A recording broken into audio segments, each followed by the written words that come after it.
Lady Moon. Today we're going to talk about just basic altar things, and Igor always has to help. People often come in looking for things for their altar, and I always tell them just take what you're drawn to.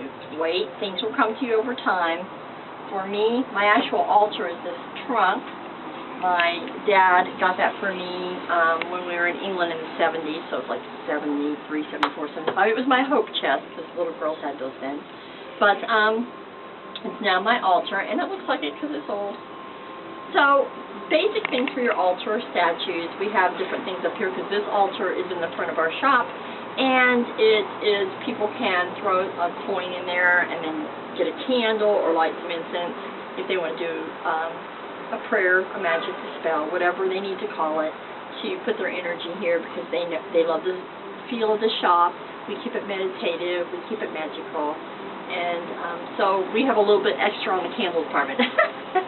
Okay, so just basically something for the Lord and Lady. When I first started, this was actually my goddess, a shell found on the beach.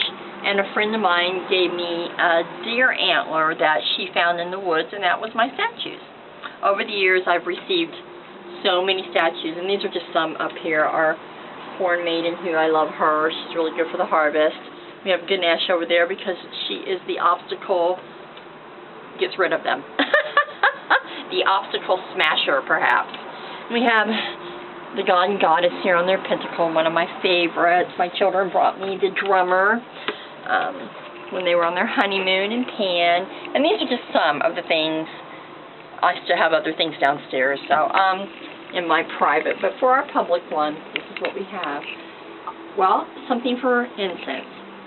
We have the pot here that people, if they want to buy a stick of incense, or we light every day and put a stick in here.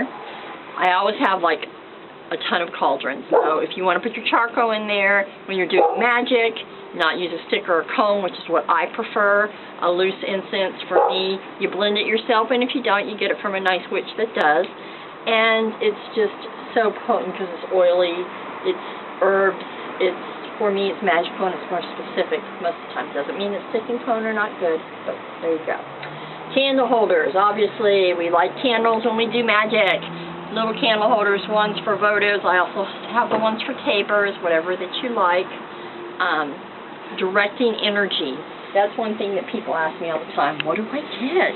Well, in the craft, we have a Thammy. This is my Thammy. I've had it for years. It's a replica of Conan, I think, the Barbarian. I've had it so long, it's hard to remember. This is my wand. A friend of mine found it on the beach, and she said it looked just like Sherilyn Dria's wand from the movie Willow, so I've always had that. And some people like a sword. Some people like a staff. One of my Native American friends made that. You're directing your energy.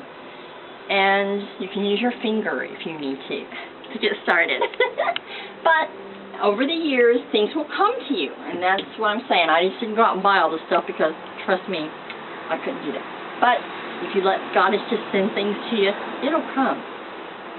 Bowling, that's a cute one. I got this a few years ago. I've always looked for these. This is what people cut their, gather their herbs with. And a bowling is good to have on your altar if you're doing herb magic.